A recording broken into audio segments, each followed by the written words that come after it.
Hello, friends. Welcome back to Story Time. Today, the story is about the magic tree house, Tigers at Twilight. Tigers at Twilight by Mary Poppins Bourne. Chapter 5 Night Walk.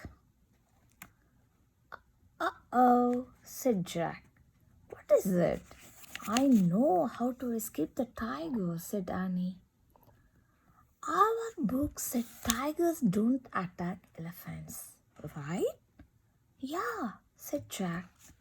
So we should travel through the forest on the back of an elephant, said Annie. Jack nodded slowly. That is a cool idea, he said. But no birds. I will get on first, said Annie. She climbed down the tree until she was close to the elephant's back. She carefully lowered herself off a branch. When her feet rested on the elephant's back, she let go of the branch. Then she slowly sat down. The elephant let out a low rumbling sound and shifted her weight. Don't worry, it's just me, Annie said softly. She patted the huge creature's back. Thanks, Saba. Saba? Said Jack. That's her name, said Annie. She just told me. Yeah, right, said Jack. Huff, huff, barked Teddy. Come on, Jack, said Annie. It's not scary. Jack sighed and slowly climbed down the tree. When he was above Saba, he lowered himself off the branch. He put both feet on the elephant. Then he carefully sat down in front of Annie. Saba rumbled again. Tell her not to worry, said Annie.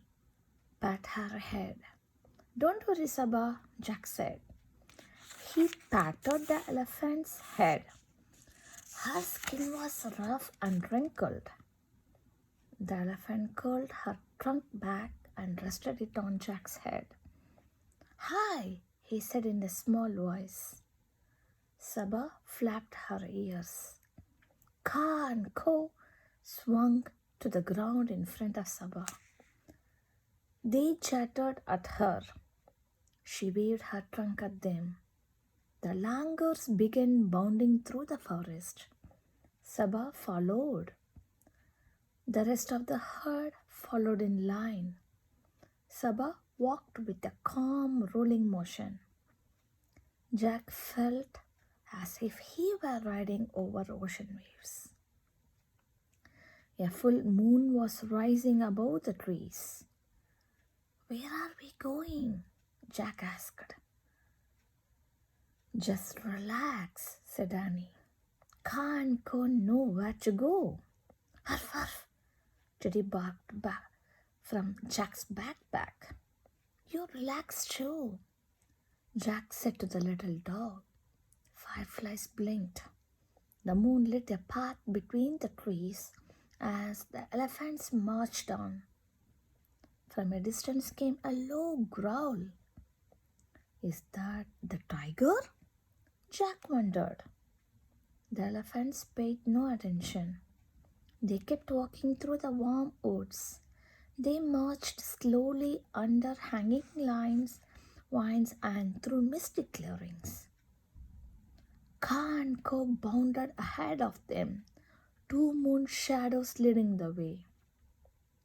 We are going far from the tree house, said Jack. Don't worry, Annie said. Suddenly, a long roar split the night. A chill went down Jack's spine. The roar came again. It turned into a yowling. The yowling turned into steady moaning. It sounded as if the whole forest were mourning. That's a really sad sound, said Annie sleepily. Yeah, said Jack. But the elephants all marched on. Jack rocked in sleepy rhythm with Saba's walk. He could hear Teddy snoring in his backpack. Soon, Jack's head rested on Saba's back. He began drifting in and out of dreams. Dreams of rocking in a boat under the dark treetops. Chapter 6. Swamp Creature. Ka ka! Ok ok ok! Jack slowly came out of his dream. He opened his eyes with a start. He was surrounded by hazy sunlight. Where am I? He thought in a panic. Then he remembered he was in India on an elephant's back. He sat up. Through the haze, he saw that Saba was standing on a muddy stream bank. Jack yawned. Where was Annie? The other elephants were upstream. They sprayed water on each other with their trunks. Teddy, Ka and Co were at the edge of the forest. Teddy sniffed the tall grass. The langurs ate flowers. Good morning, called Annie. She was sitting on a big black rock downstream. She was barefoot and soaking wet. Hi, said Jack. How did you get down? Teddy and I slid Saba into the mud, said Annie. Try it. But throw down your sneakers and backpack first. Annie went to Saba's side. Her feet were buried in mud up to her ankles. Jack threw his things to Annie. Then he patted Saba's rough, wrinkled skin. Thanks for the ride, he said softly. The elephant touched him one last time with her trunk. Jack slid down her side, feet first, and fell into the mud. He cut himself with his hands. They sank into the mud past his wrists. His glasses were spattered, too. Wash off in the stream, Annie said. She put Jack's pack and shoes on the rock while Jack waded into the cool water. He washed the mud off his hands and feet. He rinsed off his glasses. Then he looked around. Saba had joined the rest of the herd. The elephants looked beautiful in the morning mist. Everything looked beautiful. Yellow and blue water birds spread their wings. Mossy hanging vines swayed in the breeze. Huge white flowers floated on top of the stream. Then Jack saw a strange sight. It looked like a horn and two ears sticking out of the water. One ear flicked away a fly. There is a weird creature out here, he called to Annie. It looks like it was a horn. Annie waded into the stream. I better check the book, said Jack. He hurried to his pack, wiping his wet hands on his t-shirt. He pulled out the India book. There was a picture of a horn sticking out of the water. He read, the one-horned rhinoceros or rhino washes in a forest stream. Rhinos are not usually dangerous, but because they do not see well, they sometimes charge at things by mistake. A loud noise will usually stop them. Jack felt sorry for the rhinos. Two bad animals can't wear glasses, he thought. He read more. The Indian rhino is a very endangered animal. This means that there are not many left. People called poachers kill them and sell their body parts as medicine and good luck charms. Jack started to take out his notebook. Just then, a slurpy, sloshy sound came from the water. Wow, said Annie.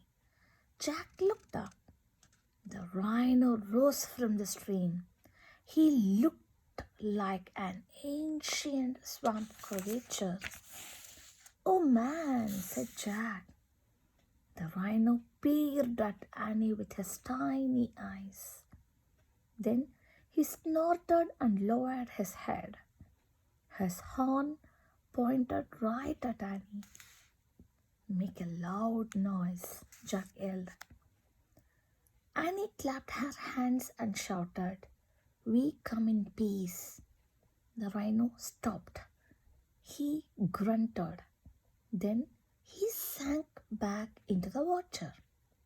Annie laughed. Phew, said Jack. I better take some notes about that big guy. Huff, huff, Teddy barked from the edge of the forest. And I better get ready, said Annie. She hurried out of the stream and ran to get the dog. Jack pulled out his notebook and wrote, One-horned rhino, an endangered animal, needs glasses. Jack, shouted Annie. She was racing toward him, with Teddy at her heels. Come on, quick! What's wrong? He said. We found something terrible. Annie was close to tears. Really terrible. Thanks for watching the video. Continue the remaining chapters in my next video. Thanks again. Bye.